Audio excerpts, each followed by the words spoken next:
para depois. É bastante grande que ele pode fazer. É muito bem sabe. Se é para uma piscina, não pode fazer.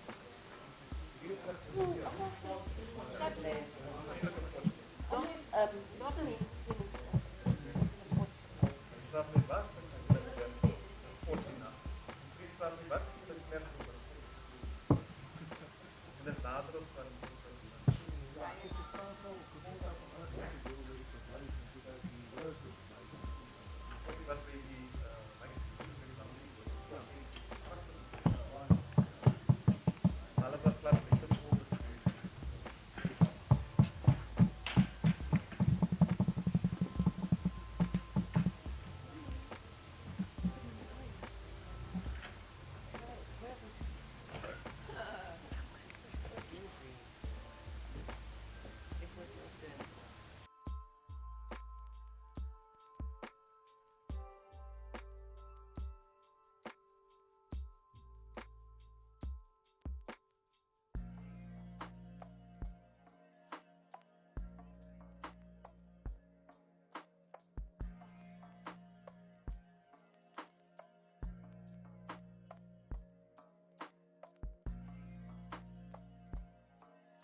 morning.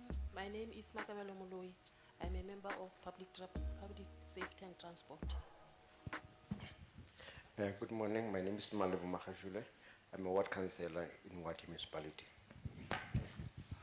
Good morning, everyone. My name is Tabo Mokwena, ward councillor and member of Committee Safety and Public.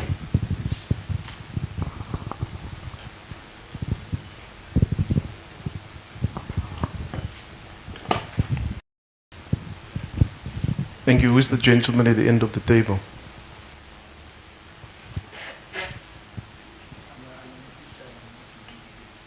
Okay. Thank you. No, thank you very much. Who's going to give the political input? Before we get to that, are there any apologies? Give him the microphone, please. No, thank you, Chair. As I said, I'm the HOD for both, representing COCTA as well as Human Settlement. Our MEC is MEC Totoma Kumi, who is not here. And the Chair, the indication I got from the MEC is that he has a commitment with the Deputy Minister. Megi Sochu, Honorable Megi Sochu. For the environment. Forestry, Fisheries and Environment. Okay. Is there any other apologies? No, Chair, through Chair, the other apologies, the Director General took sick and he is put off sick. The HOD for Human Settlement, it's also on leave. That is why I was saying I'm also acting in Human Settlement. Was there any response from the Office of the Premier? No response from the Premier. Okay. Now, thank you for those apologies, but you see, we don't accept those apologies. See, we took an effort, we come from across the country to be here, to come and work with and assist. I would have at least expected the MEC for COCTA, who has the political responsibility in the province, to be here. And I don't know what other programs are being attended to. We are just consistent. Wherever we go, to all provinces, those honorable members will tell you, is that the political head, if not the Premier, then the MEC, is here to take us and to give us the political briefing. Because we're going to ask certain questions that you may not be able, or the local mayor may not be able to respond to. But we'll record that the apology that has been tabled is not acceptable, and it's a verbal apology. When we came here, we wrote, there was letters that were sent. Right, so we'll deal with that matter, honorable members, as we go along. We will now get the achtbare burgemeester to make an input, and then thereafter we'll get the presentation and we'll do, I think, 1 or 2 site visits. Over to you, Executive Mayor. Thank you very much, Chairperson, and also to be afforded this huge task of having to give the political input. In your remarks just now, you indicated there might be some of the issues that we will not be able to respond to as the local municipality, but we'll try. Firstly, I would like to welcome the committee. Not so long ago, we had a bill that was presented here in Wate. And the committee that was chaired by, I think, the Honorable D.B. Modise was here for 2 times in the climate change bill. They came to Paris and we had to have a discussion in terms of how climate change is having an impact in Wate local municipality. It has been over 100 years since what happened here in Paris, in particular, in terms of the floods. Where in the presentation, Chair, you will see there were floods that has happened where some of our bridges were destroyed, and for the first time after 100 years, where we have seen the water can come to that extent close to the houses in Parys.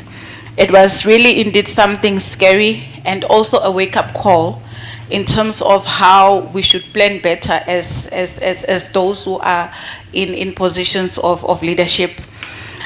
For instance, Chair, we've realized that after this floods or the impact that has happened, that the importance of stormwater is something very important. And when you go, especially into your townships, it's the areas where that is not recognized, and our communities does not really understand the importance of having those stormwater drainages within our townships. So this has really had a huge impact to us. This started, maybe it started from last year, but it was just some sort of a warning sign to us, which we never thought that what we saw in February would actually be something huge, where even schools would have been affected because you had some of the kids that could not go to school due to the floods. And we are glad that this committee is today in Ngwathe, so that we can show that this impact is actually throughout the whole municipality that we have, because all of our towns were affected by this issue of climate change and also the issue of the disaster. The unfortunate part is that, especially in Parys, that is recognized as a tourist town, we had businesses that had to close down, especially the ones that are close to the river, because there were damages that were caused, and because of the impact of COVID-19 and businesses trying to get back on their feet, now they were hit again by this disaster. And some of those businesses close to the riverbanks had to close down. Some were able to get on their feet, but they are still struggling. So, Chair, with that said, I would like to welcome this committee into Ngwathe, so that we can also learn in terms of how do we actually have to deal with these disasters when they come. Now, our plans have to be intact. We have to start taking the disaster plans more serious because of climate change. It does not give a signal in terms of what will happen. It just happens, and now we also have to really start educating and bring more education to our communities so that they can understand what the challenges are and the impact of climate change. But with that said also, Chair, we have been trying to, there is a program that is happening in Ngwathe municipality which seeks to clean the Vaal River, because on its own as well, it is in a bad state. It was not the way it is, but I guess as years went on, the Vaal River is now recognized as one of the most dirtiest rivers that you can find. So now, as we are having a program which is known as the Blue Deal, where there's a partnership with the government of Netherlands, and we do have Salga on board, and we've got, fortunately she's a councillor, but she is known as a champion that is dealing with the issue of cleaning up the Vaal River. So I think some of those projects are also trying to assist us in terms of having to deal with the impacts of climate change. With that said, Chair, I would like to say thank you very much. No, thank you very much, Executive Mayor. I will now hand over to the HOD, who will take us through the presentation. Let's get the microphone for you. Thank you. No, thank you. Yes, thank you very much, Honorable Chair and Honorable Members.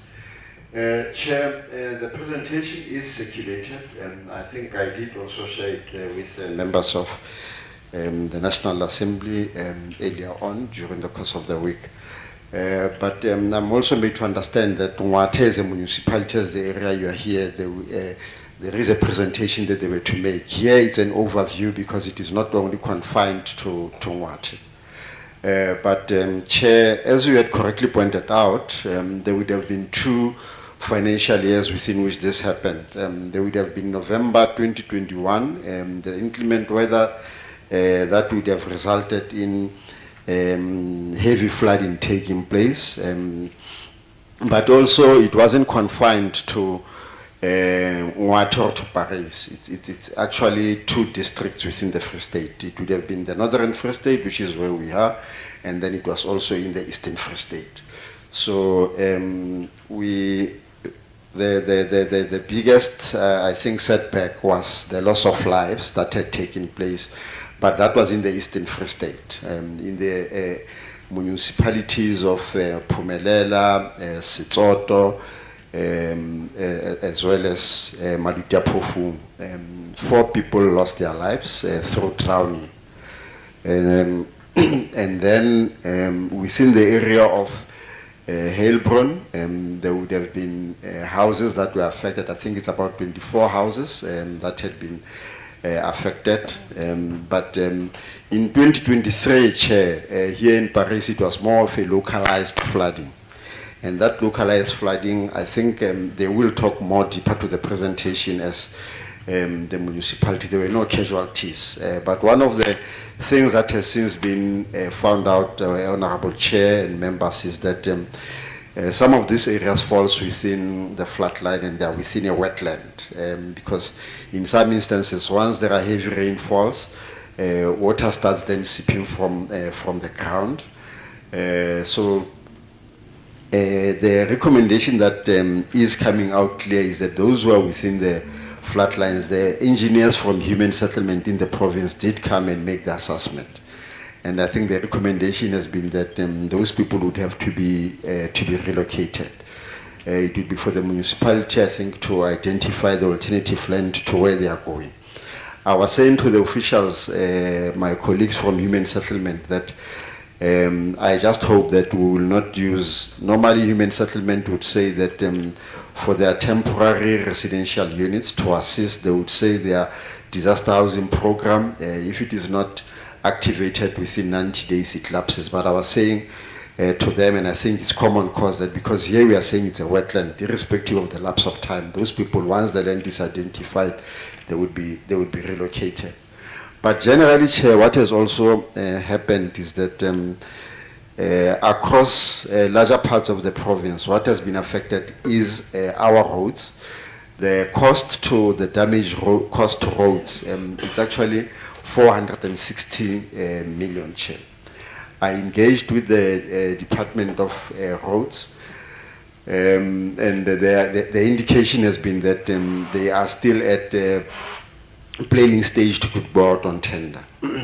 Chair, if I might just indicate part of the challenge that one picks up from an operational and implementing position is that if a disaster is declared as a localized disaster, the expectation would be that the municipality, because it has been classified as a local disaster, other state departments would come to assist the municipalities.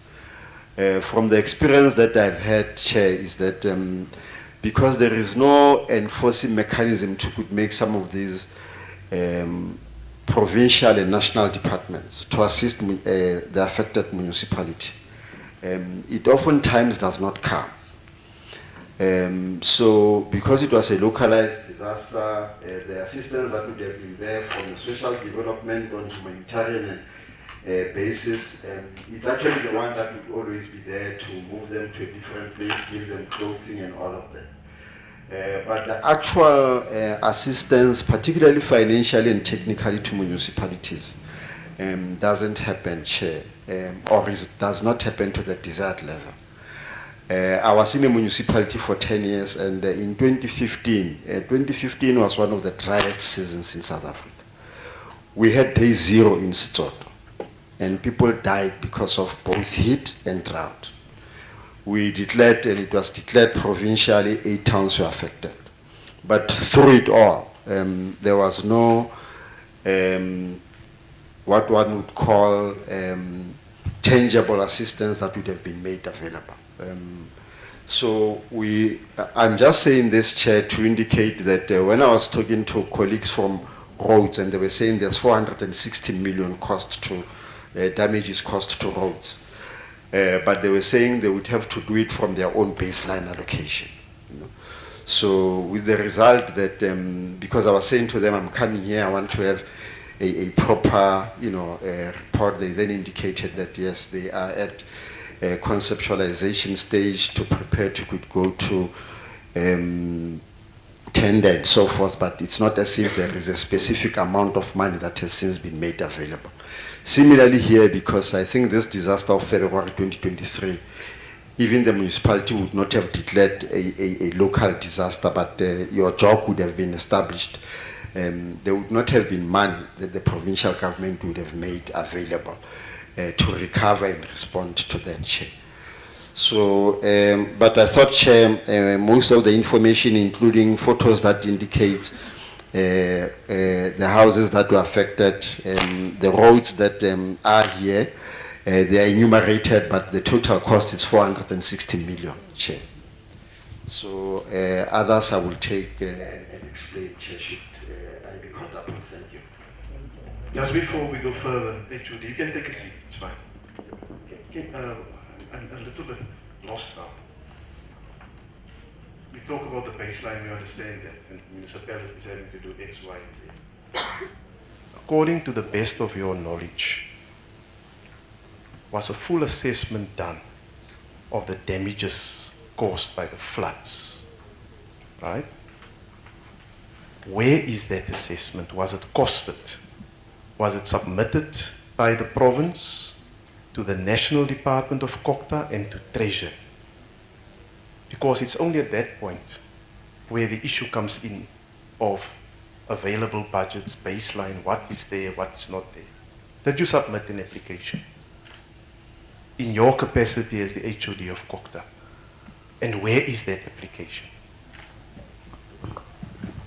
Now, Chair, the disaster that would have happened, the one that we are talking about, that caused the biggest damage would have happened in the, from November 2021 to February 2023. I was not yet with COCTA. I was with the municipality.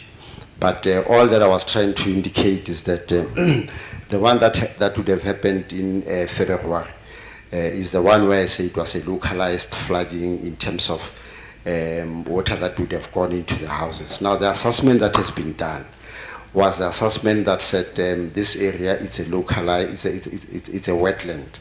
It was done by the Department of Human Settlement, and I think they are also here. But the understanding was that other than the flooding in terms of water that would have gone into the houses of individuals, there wouldn't have been structural damages, but the idea is that those people would have to be relocated because it's a wetland. Now, this one that would have happened that I said caused these damages that I say are in the region of about 460 million. It was done by the Department of Roads. I would not be certain as to whether at that stage was it sent to the National Disaster Management Center, but I sought to get information from them. That's when they said to me, they did the costing, they have the assessment report. It's 460 and they are busy with the budgeting. Well, thank you. When you came into the department, did you get a briefing from your predecessor or assessors as to what is the state of affairs as far as the disaster is concerned? And where is that information? No, Chair, when I joined the department 11 months ago, I did not get that, but I think I can get the information, I can make the information available, Chair. Now, see, that will assist us in determining where are we. It seems to me, in the absence of information like that, we may come to a conclusion that there was no submission made to COCTA and also to National Treasury. Now we've gone through all these provinces and we dealt with issues of baseline, yes. What Treasury will do is, Treasury will say is, yes, we look at the budget of that municipality. Is there money there that you can immediately shift towards to address the immediate need? And then based on your submission that is made, we will decide how much, what is the bigger infrastructure program. And that's why I said it's a comprehensive presentation that should involve all the affected elements. It's roads, human settlements, and whatever. See, because, and you are not a politician, but there's an expectation from the public that once a disaster is declared by the president, and the president says all spheres of government must immediately, not now, starting now, it's late, right? You must immediately follow the procedures. And we know we took the Minister of Finance to task to ask him, but why are you delaying payment? Why is the money not reaching the municipalities and provinces? And you know what the minister said? There's no applications. We can only respond where there's an application. We also said to Kokta and to the minister, what are you doing to assist the municipalities that are affected? And they said, no, but you know, in terms of our different areas of responsibility, it starts in the provinces. The province must have a comprehensive document that tells us, fully costed, so that we can look at it and we can see where we can assist. Otherwise, you run the risk where you simply forget about the flood that occurred. Floods, and then we just carry on. So you run the risk of ignoring what the head of state, the president, said should be done. And that is not desirable, and it is not acceptable. Let us listen, before I give the other members of the committee an opportunity, let's listen to whatever else presentation is there. But I get some idea of where you are in terms of your state of affairs.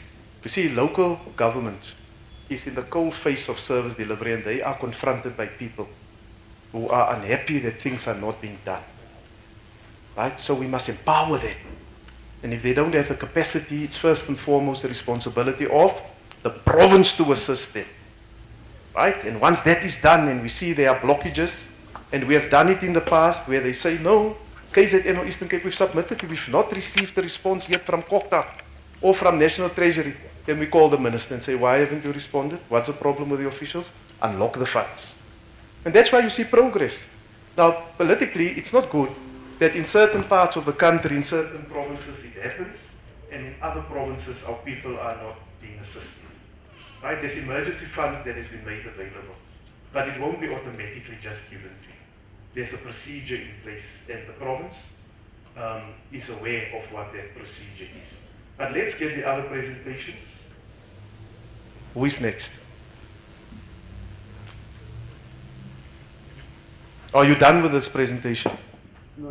No, Chair, I think that the reason why I was saying I was giving this overview, it was because what is a municipality, I think they said they had a presentation to make. That would be specific. So Yes. who's going to do that presentation for us? Okay.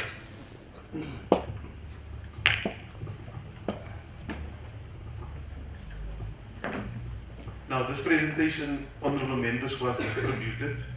You must just check your WhatsApp and also your email addresses or email inbox. It is there. So you will tell us exactly, is it the one that says flood impact assessment in Guatemala local municipality?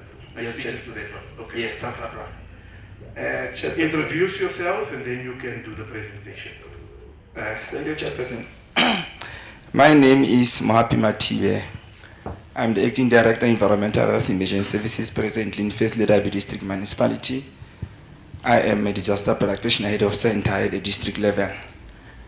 Chairperson, I'm going to make the presentation on the impact assessment of flood disasters, focusing now, zooming in Ngwati local municipality. I don't want to disturb what the DG actually presented. He said a lot about the floods and so forth. But let me start by actually saying that when you're conducting this impact assessment, Chairperson, we looked at the definition of a disaster. Not actually where there's been a lot of rain and a lot of water. And definition of a disaster, because going to speak to the photometric evidence that are in the presentations. It says that it's a progressive or sudden widespread or localized natural or human induced causes, which occurrences that can cause actually the death, injury, or disease, damage to property, infrastructure, and environment, and also disruption of the life of the community. But the very important one, if you look into this one, it says that it is of a magnitude that exceeds the ability of those affected by the disaster to cope with its effect using only their own resources. So the impact assessment was based on that. Now, talking about the flood disaster, we're having different disasters that we know. In the flood disaster, Chairperson, we looked into those communities that got affected when there's a rainfall. There's been a rainfall from the past years. It has been heavily rains. It's not now because of the climate change that we're experiencing a lot of rainfall, but we've been experiencing. That actually made a lot of disruption. Chairperson, the presentation, like you said, possibly everyone is having it. I would like to go straight to the photometric evidence when I'm actually talking to the presentation. The background and other things that are there is actually what everyone is aware of. So if you go to the photometric evidence, Chairperson, in our area, there are houses that are built in a wetland. They are here in Paris, you can go and look at them. They are damp, meaning if people are living in the damp area, obviously you are causing disease on them. Then that, obviously, even if it's rain, is causing disasters. There are those that are in the low-lying areas, and then I cannot complain, I cannot actually point a finger at other department. That why are you putting people in the low-lying areas? Because after that has to happen, there must be a clear channels that are made that are channeling water to the natural catchment. But we're looking into that. The other problem that we experience is that our water channels are not actually cleared. Others are not built properly. Others, because of the legal dumping in our municipalities, they are actually causing the floods. So that is one of the problems that we experience. But in terms of people who are staying in the wetland, we are saying that let those people be removed from the wetland.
There's a lot, it's being used as illegal dumping, so it blocks the water from actually moving to where it should be. That is causing the floods.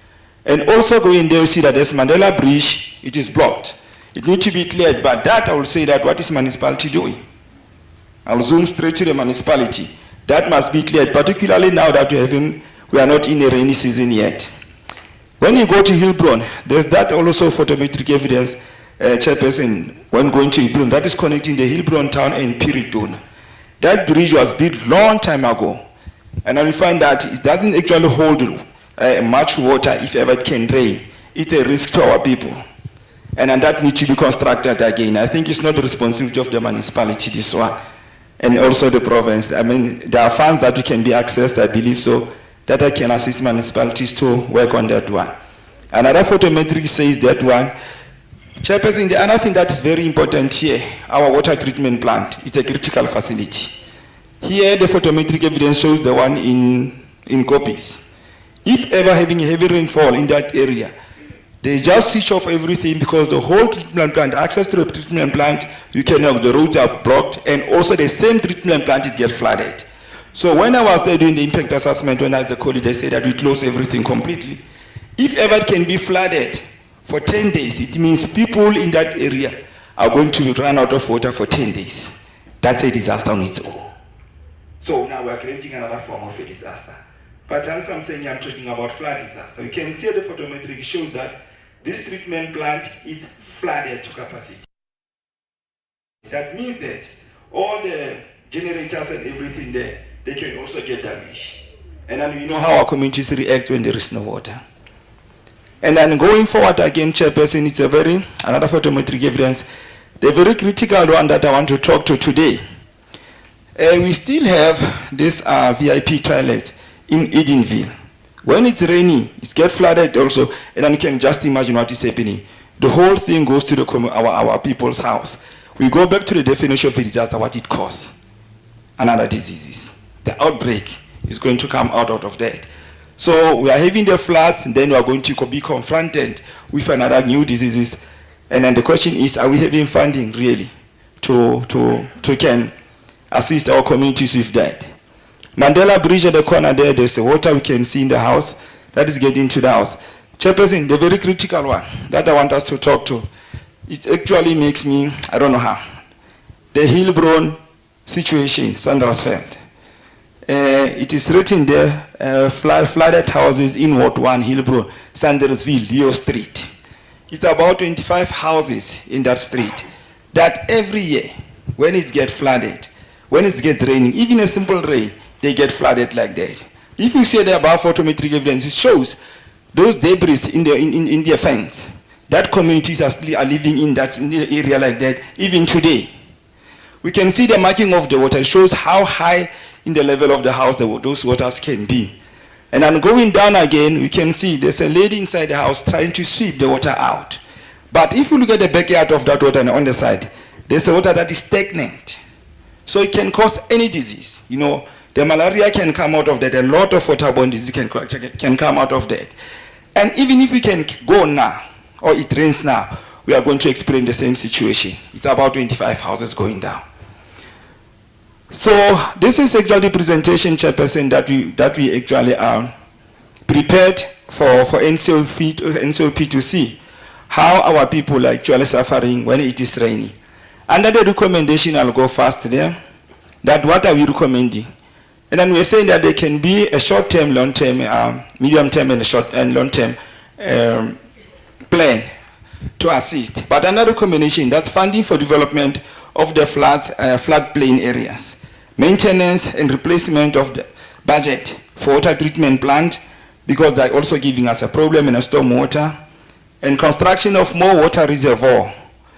And also we talk about the encouraging of water harvesting that can assist our people when the treatment plant actually is blocked, and then people can harvest water out. Hence we talk about the water harvesting on that one. And also the illegal dumping has been a challenge.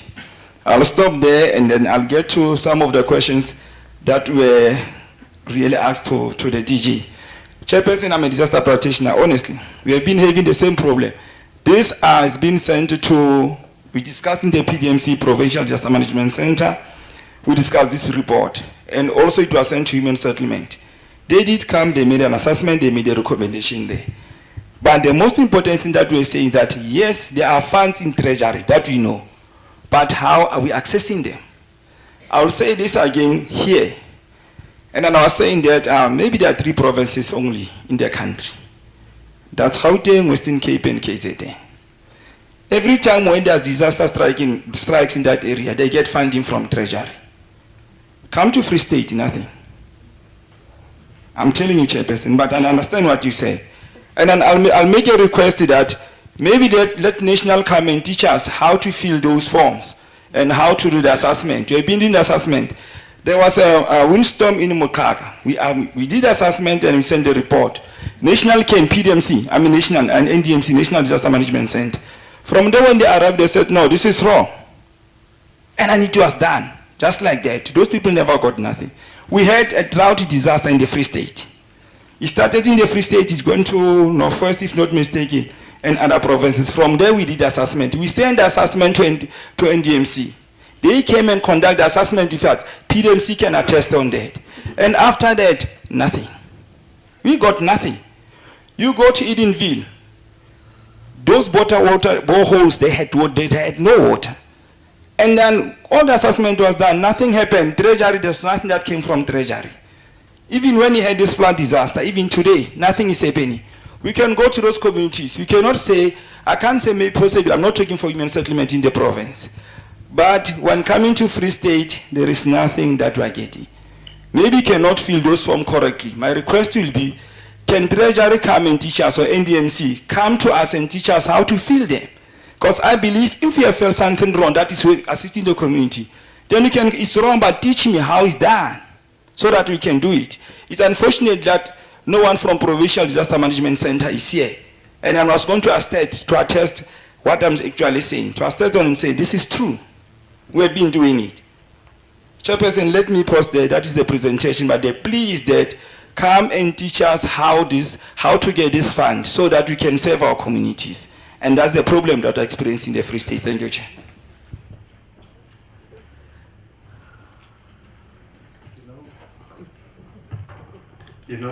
Thank you for the presentation. You sound like an activist who's fighting and boxing in the dark. You're fighting with the wrong people. You had the wrong fight. You said there's 3 provinces. It's Western Cape, KZN, and Gauteng. We've been to Eastern Cape, they're getting assistance, right? KZN is getting the assistance. So you're fighting with the wrong people here. That's why I started off to ask, where's the Premier? And where is the MEC especially? Because those are the people who are supposed to give you those answers that you are looking for. I was a school principal before I went into politics. And there was, at one stage, one of the, we call them pupils, they're not learners, pupils came. And he complained about the marks, and the marks are so low, and all the others always get the higher marks. And I said to this pupil, very nice chap, I said to him, you know what the problem is? You can't expect to get the same if your input is not the same. So what you put in is what you get out. Now here you don't even know if your province have submitted an application on behalf of these municipalities to COCTA and the National Treasury.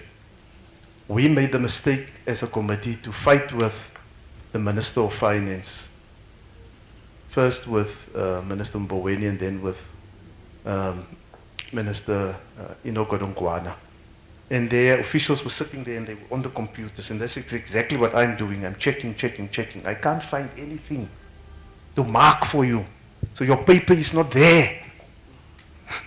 You haven't written the exam. Or if you have written, you have not given in your paper or handed in your paper. And I think that is where we must start addressing the problem. Because local municipalities are reliant on the province to give them that type of guidance. Now, Honorable Dareko will also tell you, I think it was Eastern Cape or KZN somewhere, and they were saying, I said, where is the submission that you made? And they gave us the submission.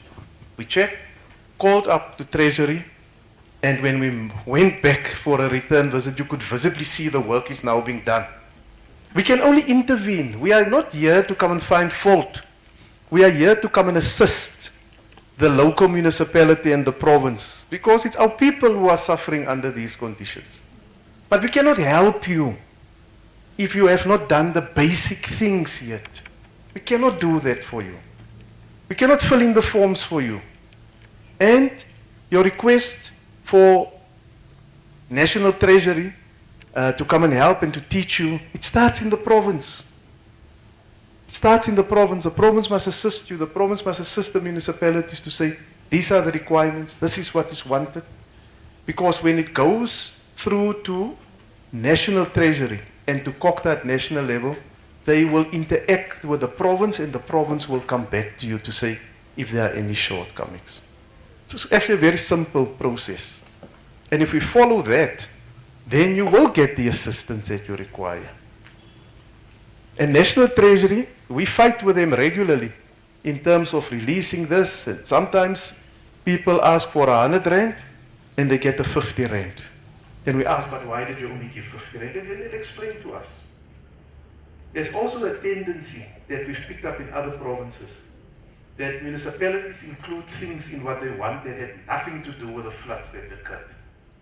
So National Treasury, in terms of the declaration by the President, can only appropriate money and give money that was related to the immediate flood disaster and not to other things. Throw everything into it, and that further delays the process. But I hear what you are saying, but you must say it to the right people.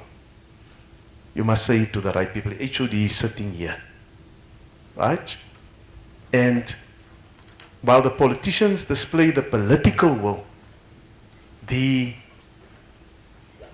work should be done by the administrators. The administration must do it. And the politicians must keep them also accountable, like we are coming from Parliament to ask, where's these provincial officials? Where's the politicians? Because we're keeping them accountable as well. And that line of service delivery must be unblocked so that we don't feel sorry for ourselves and cry at our own funerals. Cannot happen that way. There's another presentation here, and thank you for your presentation. Whose presentation is this? The province. Did you speak to this presentation? HOD? You did cover this presentation. That was in your introduction, you say. Okay. It seems to me the province is not very well prepared for this engagement. Yeah, not very well prepared. Or prepared at all. I'm going to allow the members of the committee now to ask clarity-seeking questions. The Honourable Dereko, Honourable Spies, Honourable Floyd. In that order, please.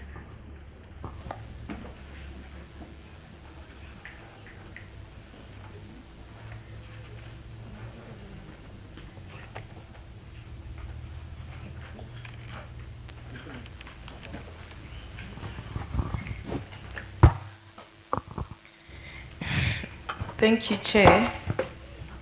I think at some stage we'll need to have some sort of a course that we do for our officials so that when we come to this particular platform, at least we come with an understanding of what is expected from us, what is expected from the provincial government and also national government, including the politicians, so that we don't find ourselves in a situation where we just find ourselves in.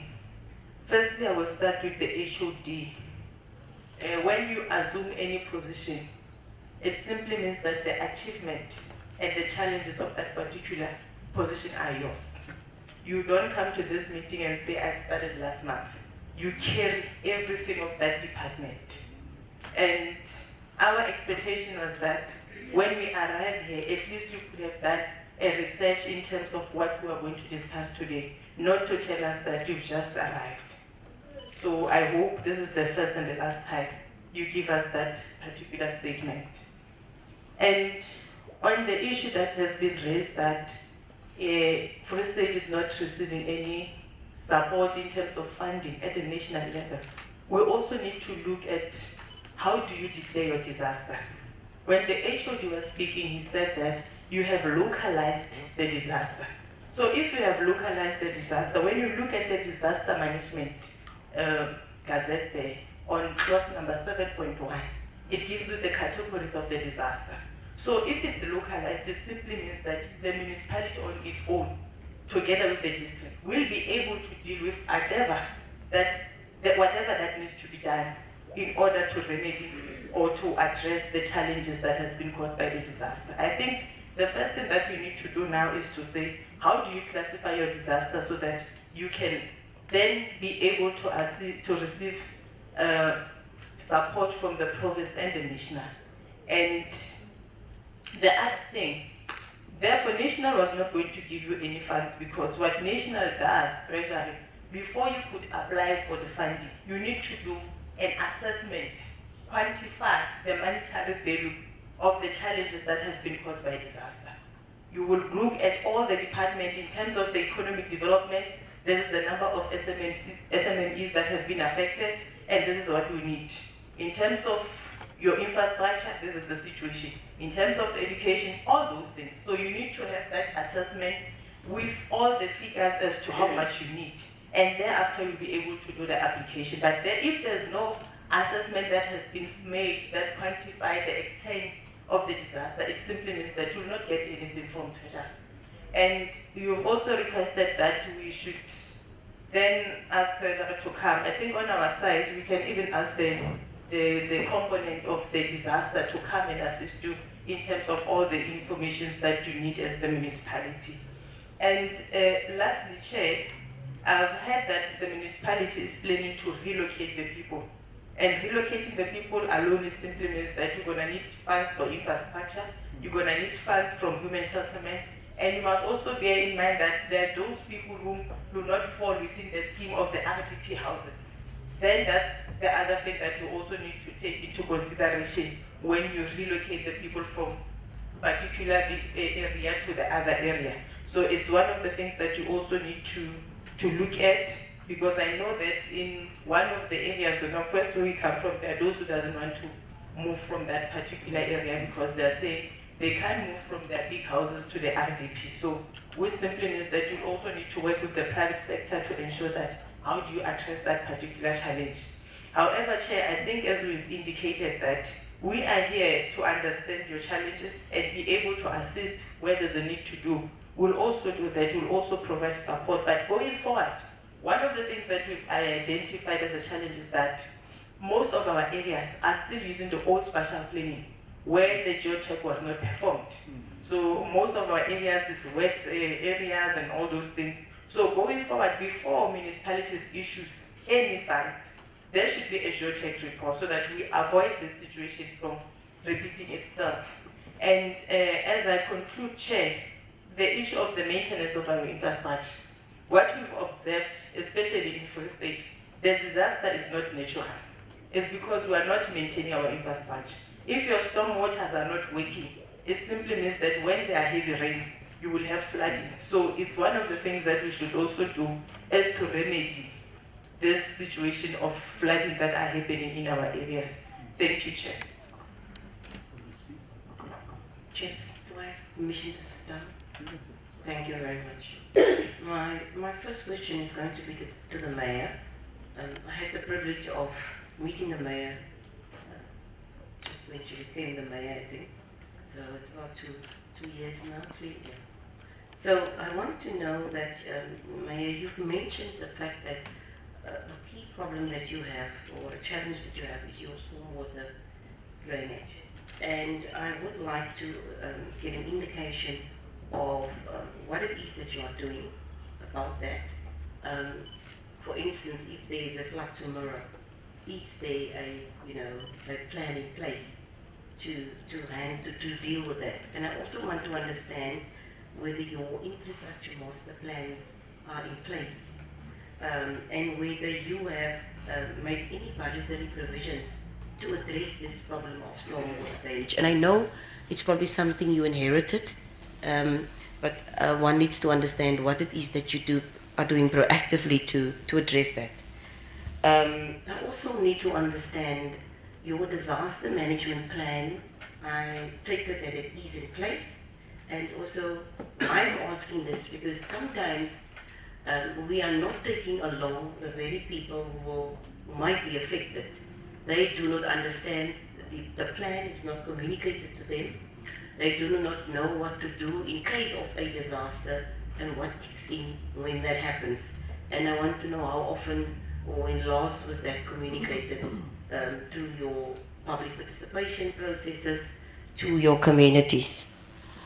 We are fortunate to have a chairperson that is very upfront and straight, and I need not to repeat. The province really is ill prepared. It explains the absence of some of the key people in the province here. The gentlemen who have given the presentation, the chair again has said it all. All I want to say to you, you have mentioned the fact that you can tap into other funds. You've said you actually can. So I'm asking you kindly to assist if you have that particular capacity to do that. And if a person in a senior position at this point do not know how to fill in forms and access funding, it begs the question, why are you in that position? Because I always believe when we do a performance management of officials, it's not about the box you tick and the basic thing you've done. It is what have you done over and above your normal duties and responsibilities. And part of that is to always seek further and other solutions to problems that you have. The issues of the bridge that you have mentioned, and the fact that the bridge needs to be cleared. There are simple projects and funding that you can access without, it's not rocket science. You actually just need to apply your mind and just take that extra mile. And if you want us to tell you that, we can actually do that. But over and above, Chairperson, thanks for the opportunity. Thanks, Mayor. But this is really not acceptable because we do not know what can happen tonight, tomorrow, and then you are not prepared. And the people of this area, again, will suffer. So please, can you be proactive in all your actions? Thank you.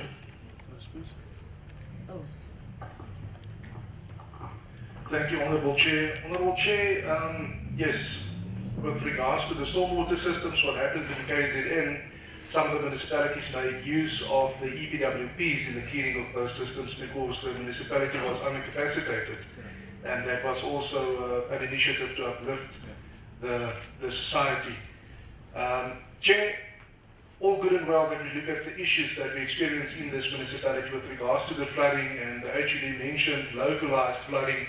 But I think we must take one step back to see what happened for this flood to actually affect Parys and the lower Vaal River system.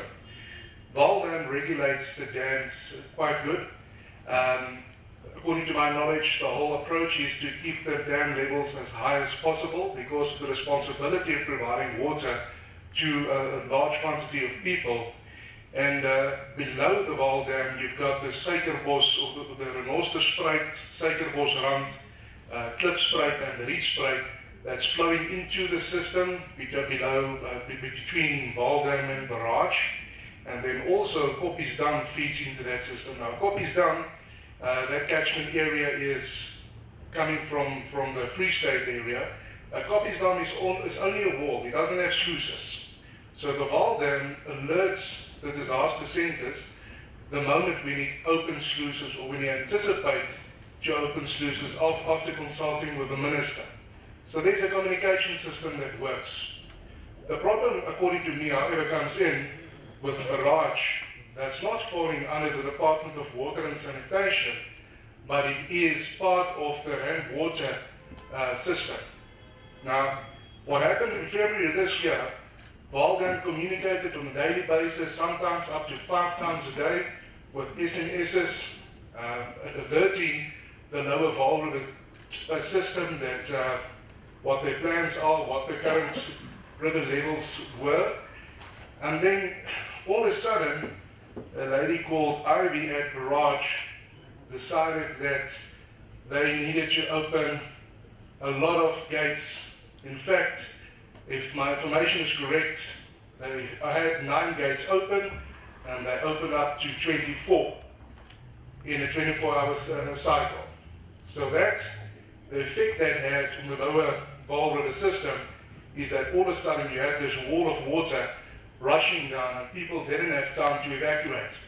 Now my first-hand experience in the northwest was as I was driving down to Cape Town to Parliament and I passed through Wolmaranstad, I contacted the head of disaster in the province and he said no, they had a meeting with the Department of Water and Sanitation 2 days ago. And I told them, well, the water is on the way. And then all of a sudden, they issued an alert. So my question is, were you as a municipality alerted time in time of this water that was coming?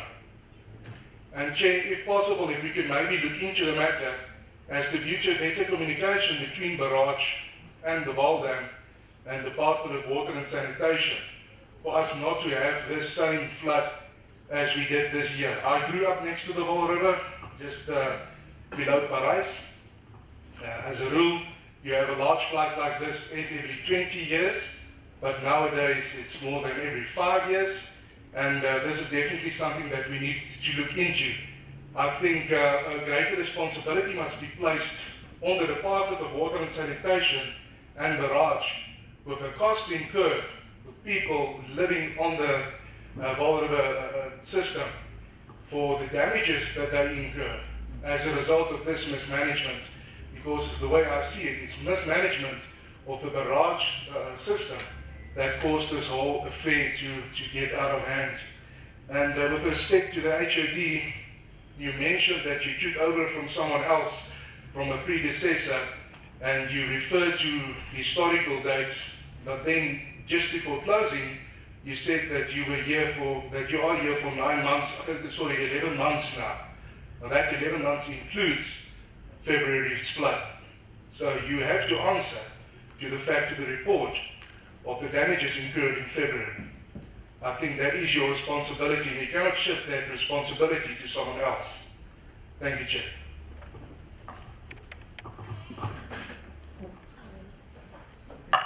Thank you, Chairperson.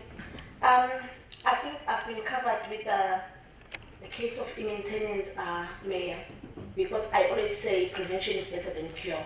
So I think you really need to have a plan in place for the maintenance of the drainage system. But in the presentation, I saw that, I think the one that was sent on our emails, that the disaster took place in 2021, 2022, and now it hit again, same area, and then it was then classified as wetland. My question is, why, when the 2021-2022 disaster took place, you couldn't identify that area as wetland? And also, it's said, Chairperson, because the Premier and the relevant MECs are not here to answer, and now the questions are being directed to the staff, and we really can't take that. But those are my questions, especially about the wetland and the maintenance. Thank you. Okay, can we get brief responses? Mayor, is there anything that you would want to add?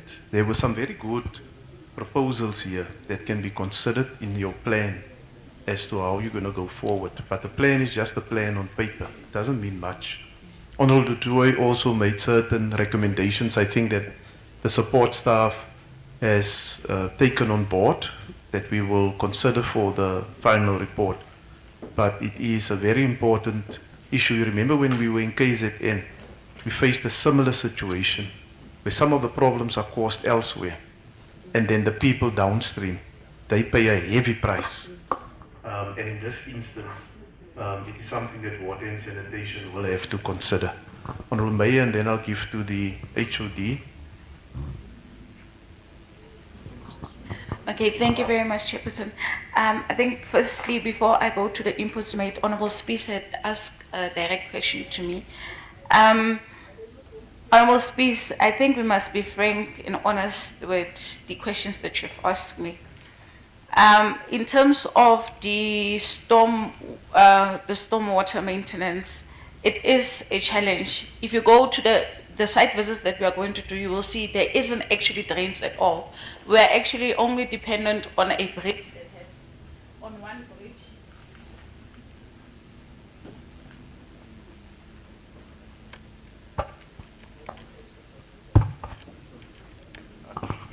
We are dependent on one bridge, and more often as a municipality, we try to clean that bridge now and then, but it causes huge floods because, especially when you say the ones that are downstream are the ones that are going to be affected. If water comes from the upper side, it goes down to, like for instance, Ward 6. When the water comes from Ward 6, it goes to Ward 9 and it affects Ward 9 a lot. Now, even if you gravel the roads, because the Honorable Direko indicated that our spatial planning is that of the past. Even if you go in terms of graveling our roads, every time when there is a flood or there's water or rain, you go backwards in terms of that. Now, on Monday we had an engagement on the district model, the DDM, where there was a discussion around the maintenance plans of municipalities, where we discussed and say that there is a need for provincial government and the districts to assist municipalities to bring in the maintenance plans or the water service level plans and all the plans that the infrastructure plan. So we have discussed that on Monday or in the DDM. Now, in terms of the disaster management plan, the last time this plan was brought, it went to a committee, which is the Committee of Public Safety, and the committee took it back to the officials because it was not prepared properly. Now, in terms of the engagements with the community, I think it's something that once our plan is intact as well, that we will do that engagement. But on disaster, I must say we have been more dependent on the district municipality than the local municipality having to do some work. But I'm glad that this committee came today, because the issue of disaster is something that most of us still don't really grasp. To say the funding, at which space do you enter as a local municipality? Because when we have declared a local disaster, I was like, but I don't have the funds. So how do I declare a local disaster and say this is local when I know I don't have the money? I will not be able to fix that. Now, and also for us to say it was only identified in 2021 to 2022 that that's wetland. It is actually not the case, because the people that are staying in that area, those houses have been built for years, and they are staying there for years now.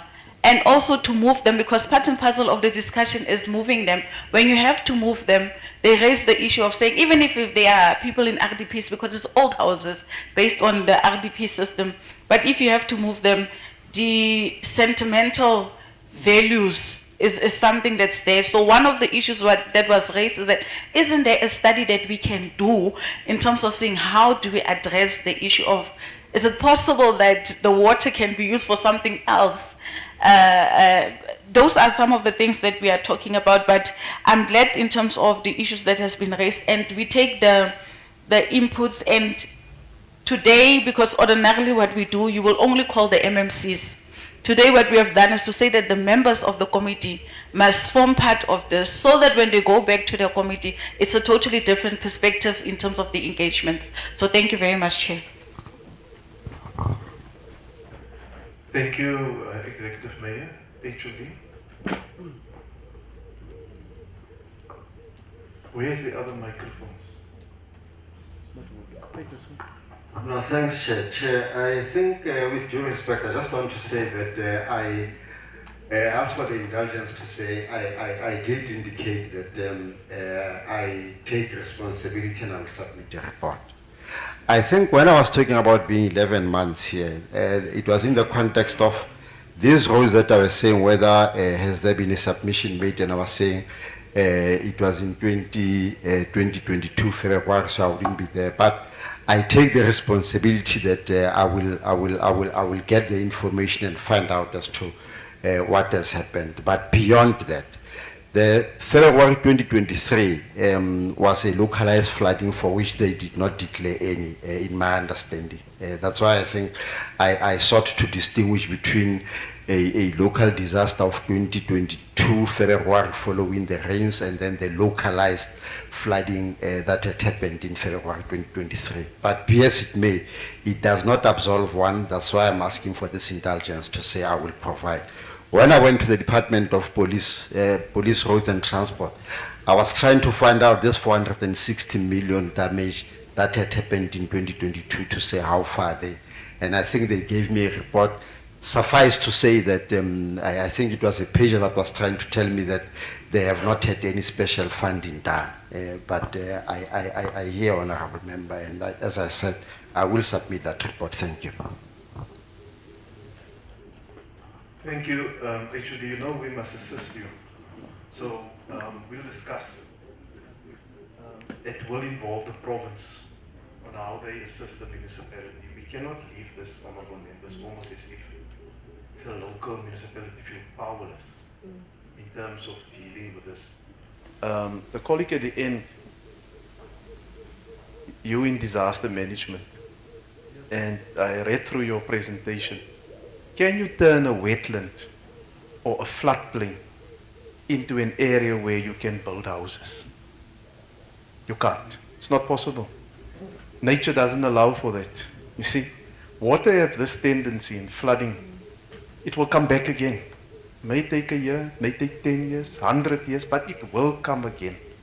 And I don't want to go into the historical reasons why RDP houses were built on floodplains. It was just wrong. It was not informed by the geotechnical reports and surveys that were supposed to be done. You simply don't do that. Now, if you want to save lives, Mayor, if you want to save lives, those people must be engaged. Tell them you're living in a floodplain. And the water comes, will take you with. And it leads to loss of life. And most of our people, yes, they treasure the structure, the building that they are in. Because it's got sentimental value. Children were born there, but it's unhealthy. The quality of life must improve. It won't improve there. And they're at continuous risk, where they can lose the very same children, elderly people that are there. So they must be educated. But as you educate them, you must identify alternative land where these houses will be built and where they will be moved to. Right? That engagement must take place. You see, climate change doesn't ask for permission to come. It can happen tonight, anytime during the day. It caused havoc and devastation. We were in KwaZulu-Natal, busy coincidentally looking at the work that was being done by the provincial government as well as the Kweni municipality to deal with the floods and other things that occurred. That same day, the previous day, there was a tornado there. And a tornado just swept through the area. And it's heartbreaking to see how people lose all their possessions. Now, they don't have insurance where they insure their household goods. So these members of our communities that live in floodplains must realize that everything that they have built up over the years can just be wiped away. And the government can't give you your microwave back or your life that you have lost back. It simply cannot be done. So we must move in terms of climate change towards being proactive, right? Adaptation and mitigation is to go into those areas, Mayor, in your municipality where you know there are people living to say this is the threat. And the government will come with an alternative. But then the province must assist to say that this is the alternative land that has been identified above the floodplain. We were in Deelpan. You know what happened in Deelpan in the northwest? You can see it's a wetland, right? Deelpan, it's a pan, it's a wetland that dried up over the years. And then people started building there. And then the rains came. When we went there the first time, you could only see the roofs of some of the houses. And even now, there's people who are resisting to move away because of this reason, sentimental reasons and all that. But there, the Northwest government is now in the process with the local authorities, with the local chiefs, where the chiefs have said, yes, land, come and build here. And we went there yesterday. So now the people know they will be moved from there to another place, not too far away. But it's in the best interests of the people. Just to use your money and construct anywhere, no, it cannot be done anymore. The local government regulations will have to be applied. And that thing of just going and put up a structure, it doesn't work. In fact, you put the lives of people at risk and you push the agenda of government back continuously. Because now you leave the people to live there and you say, okay, no, we'll assist you, HOD. And then the flood comes again. Then you must have a meeting like this again. The water will come, but we must be better prepared for when it arrives. So that those areas where there are floodplains and where you find the different, some swamp areas even, people build right next to it. You cannot do that. And we must educate our people, interact with them. It's tragic to see in KwaZulu-Natal there's more than 500 bodies that is still not accounted for. It's gone. There's bodies in morgues that the people have not even gone to identify. And it's now almost 2 years after that occurred. And I don't think that is the type of tragedy that we want to continuously expose our people to. In Port St. John's, there's areas where the people went to build, where the water simply came and it washed everything away into the river. Now when the water comes, it doesn't knock at your door and ask, how's your sentiment? How do you feel? Shall we? No. So we must educate our people that that is the case. And hopefully the climate change legislation that is being discussed take all of these things into account. We will now proceed, honorable members. And we'll just go and do 2 short site visits, right? You don't need to take us, we just want to get an idea. Because we know nothing has been done, right? Thank you for the photos, it assists a lot. But we would like to see the 2 sites briefly so that these honorable members can also return back to their homes and constituencies because they have other political responsibilities from their parties, but importantly, they haven't seen their families for quite some time. Thank you very much, Mayor, for receiving us. Thank you, HOD, for standing in where you could, but we will convey our disappointment to the political heads in the province about their non-attendance here today. Thank you very much.